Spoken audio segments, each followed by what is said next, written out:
அப்பா, உங்ககிட்ட ஒரு விஷயம் கேட்டால் தப்பாக நினைக்க மாட்டீங்களே? என்ன விஷயம்னு சொல்லுப்பா. நீ என்ன கேட்டாலும் நான் தப்பாக நினைக்க மாட்டேன். அப்பா, இந்த வாலிப வயசில் வர போராட்டங்க உங்களுடைய லைஃப்லையும் வந்துச்சாப்பா? என்ன இவன் அப்பா கிட்ட போய் இப்படியெல்லாம் பேசுகிறானே. ஆமாப்பா, என் லைஃப்லேயும் இந்த போராட்டம்லாம் வந்துச்சு. அப்பா, வாலிப வயசில் வந்த இச்சைகளை, பாவ சோதனைகளை, இதையெல்லாம் ஜெயிச்சிங்களா இல்லை தோத்துட்டீங்களாப்பா? என்ன இவன் அப்பா கிட்ட போய் ஃப்ரெண்டுங்க கிட்ட கேட்க வேண்டியதெல்லாம் கேட்டு நிற்கிறான். இல்லைப்பா, பல வருஷமாக போராடி என்னால் ஜெயிக்க முடியலப்பா. ஆனால் ஒரு வசனத்தின் மூலமாக அதை நான் ஜெயிச்சிட்டேன்ப்பா. அந்த வசனத்தை உங்களுக்காக வாஸ்து காட்டுறேன்ப்பா. கென்னத், பைபிள் எடுத்துட்டு வாப்பா. இதோ எடுத்துட்டு வரேன்ப்பா.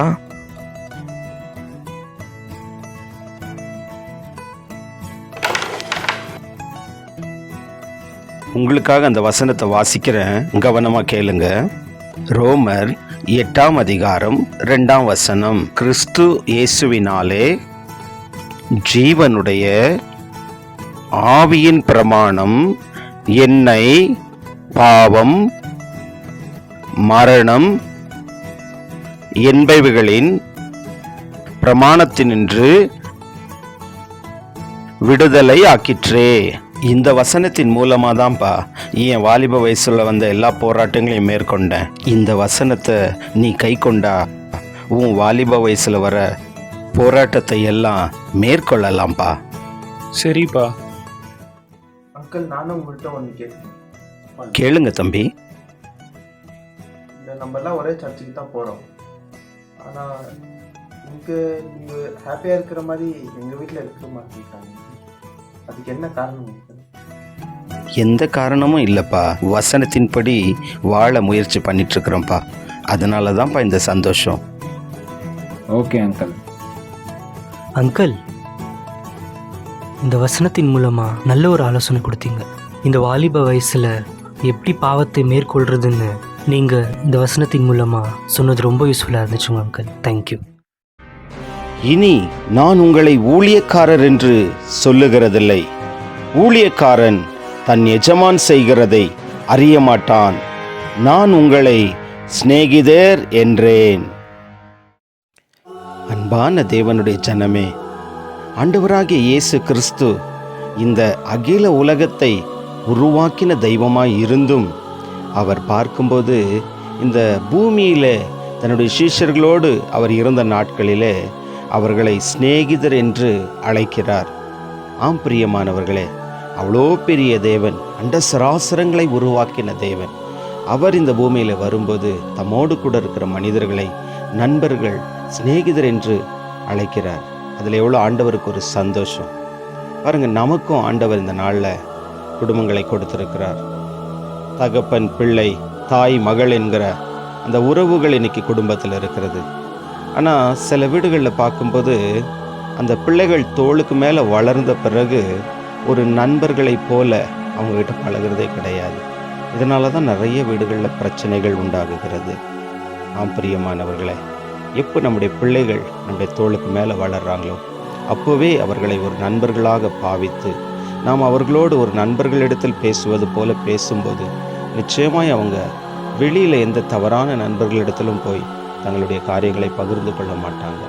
நாம் அவர்களை ஒரு கடினமான பாதையில் நடத்தும் போது தான் அவங்க வெளியில் போய் தப்பான நபர்களோடு கூட தங்கள் உறவை வைத்து அவங்க வாழ்க்கையை சீரழித்துருவாங்க.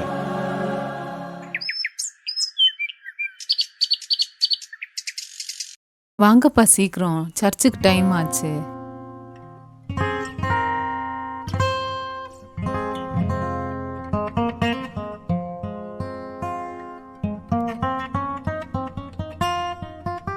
வாப்பா தம்பி, எப்படி இருக்கிற? நல்லா இருக்கேன் மேடம். அம்மா எப்படி இருக்காங்கப்பா? அம்மா ரொம்ப நல்லா இருக்காங்க மேடம். என்னப்பா விஷயம்? உங்களை பார்த்துட்டு போகலான்னு வந்தேன் மேடம். அப்படியா தம்பி? சரி வாப்பா, உட்காருப்பா தம்பி.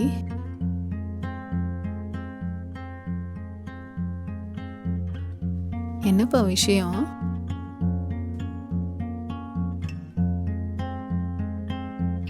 என்னப்பா இது? அம்மா உயிரை காப்பாற்ற பணம் கொடுத்தீங்களே, அதான் மேடம். பரவாயில்ல, இப்ப என்னப்பா அவசரம்? பரவாயில்ல தம்பி. இல்லைங்க மேடம், இப்போ என்கிட்ட இருக்குது, இந்தாங்க வாங்கிக்கோங்க மேடம். நல்ல நேரத்தில் பணம் கொடுத்து அம்மா உயிரை காப்பாற்றுனீங்க. ரொம்ப ரொம்ப தேங்க்ஸ் மேடம். பரவாயில்லப்பா, அதனால என்ன? பரவாயில்ல, உட்காரு. மேடம், உங்ககிட்ட நான் ஒரு விஷயம் சொல்லணும் மேடம். முதல்ல நான் உங்கள் வீட்டுக்கு வந்தப்போ நீங்கள் ஒரு கிறிஸ்தவங்கன்னு தெரிஞ்சு நான் ரொம்ப ரொம்ப பயந்துட்டேன் மேடம். ஏன்னா ஏதாவது சொல்லி மதம் கீதம் மாற்றிடுவீங்களோன்னு நினச்சேன் மேடம். என் மைண்டில் கிறிஸ்தவங்களை பற்றி அப்படி தான் இருந்துச்சு மேடம். கிறிஸ்தவங்கன்னு சொன்னாலே அவங்க மதம் மாற்றுறவங்க அப்படின்னு தான் நான் நினச்சிட்டு இருந்தேன் மேடம். இப்போ தான் மேடம் தெரியுது, கிறிஸ்தவங்கன்னு சொன்னால் இவ்வளோ அன்பானவங்கன்னு. உங்களை பார்க்கும்போது தான் மேடம் புரியுது. நீங்கள் ஒரு முறை கூட இயேசுவை பற்றியோ பைபிளை பற்றியோ என்கிட்ட பேசுனதே இல்லை மேடம். நான் தான் உங்களை பற்றி தப்பாக நினச்சிட்டேன். நான் நினச்சது தவறுன்னு எனக்கு புரிய வச்சிட்டீங்க மேடம். ஆனாலும் எப்படி மேடம் நீங்கள் இவ்வளோ அன்பாக இருக்கீங்க? அதுதான்ப்பா ஆண்டவருடைய அன்பு. ஆண்டவராகிய இயேசு கிறிஸ்து சொல்லியிருக்கார், உன்னை நேசிக்கிறது போல நீ பிறரையும் நேசின்னு. அதனால தான்ப்பா உன் மேலே அன்பு காட்ட முடியுது. மேடம், நான் ஒரு சாதாரண பால் போடுற பையன். என் மேலே இவ்வளோ அன்பு காட்டி இவ்வளோ பெரிய உதவி செய்தீங்க. யார்கிட்டேயோ உதவி கேட்டேன். உங்களை விட பல மடங்கு வசதியானவங்க கிட்டெல்லாம் ஹெல்ப் கேட்டேன். யாருமே ஹெல்ப் பண்ணலை. ஆனால் நீங்கள் மட்டும் சரியான நேரத்தில் எனக்கு உதவி செய்தீங்க. எப்படி மேடம் இவ்வளோ பெரிய உதவி செஞ்சீங்க? என்னால் புரிஞ்சுக்கவே முடியல மேடம். அதுதான்ப்பா ஆண்டவருடைய அன்பு. அவர் அன்பாகவே இருக்கிறார். எங்க வீட்லயும் யாருக்காவது இது போல பிரச்சனை வந்திருந்தா இதே போல தான்ப்பா உதவி செஞ்சிருப்போம்.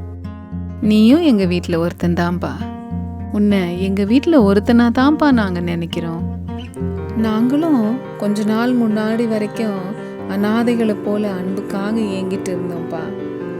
அந்த நேரத்தில் ஆண்டவராகிய இயேசு கிறிஸ்து எங்களை தேடி வந்து அவருடைய அன்பை எங்களுக்கு வெளிப்படுத்தினார். அவர் எங்களுக்கு காண்பித்த அன்பை தான்ப்பா நாங்கள் உனக்கு காண்பிக்கிறோம். ஆண்டவராகிய இயேசு கிறிஸ்துவும் எங்களுக்கு அதை தான்ப்பா சொல்லி கொடுத்துருக்காரு. சரிங்க மேடம். மேடம், நீங்கள் எங்கேயோ கிளம்பிட்டு இருந்தீங்க, நான் வந்து உங்களை டிஸ்டர்ப் பண்ணிட்டேன். எங்கே மேடம் போகிறீங்க? இன்னைக்கு சண்டே இல்லையா தம்பி? சர்ச்சுக்கு நாங்கள் கிளம்பிட்டு இருந்தோம் தம்பி. இவங்களே இவ்வளோ அன்புள்ளவங்களாக இருக்காங்களே, இவங்களுடைய கடவுள் எவ்வளோ அன்புள்ளவராக இருப்பார். நம்ம ஏன் அந்த கடவுளை ட்ரை பண்ணக்கூடாது? நானும் உங்கள் கூட வரலாமா? தாராளமாக வாப்பா, ரொம்ப சந்தோஷம். வாப்பா போலாம். புறஜாதிகள் உங்களை அக்கிரமக்காரர் என்று விரோதமாய் பேசும் விஷயத்தில் அவர்கள் உங்கள் நற்கிரியைகளைக் கண்டு அவற்றின் நிமித்தம் சந்திப்பின் நாளிலே தேவனை மகிமைப்படுத்தும்படி நீங்கள் அவர்களுக்குள்ளே நல் நடக்கையுள்ளவர்களாய் நடந்து கொள்ளுங்கள் என்று உங்களுக்கு புத்தி சொல்லுகிறேன்.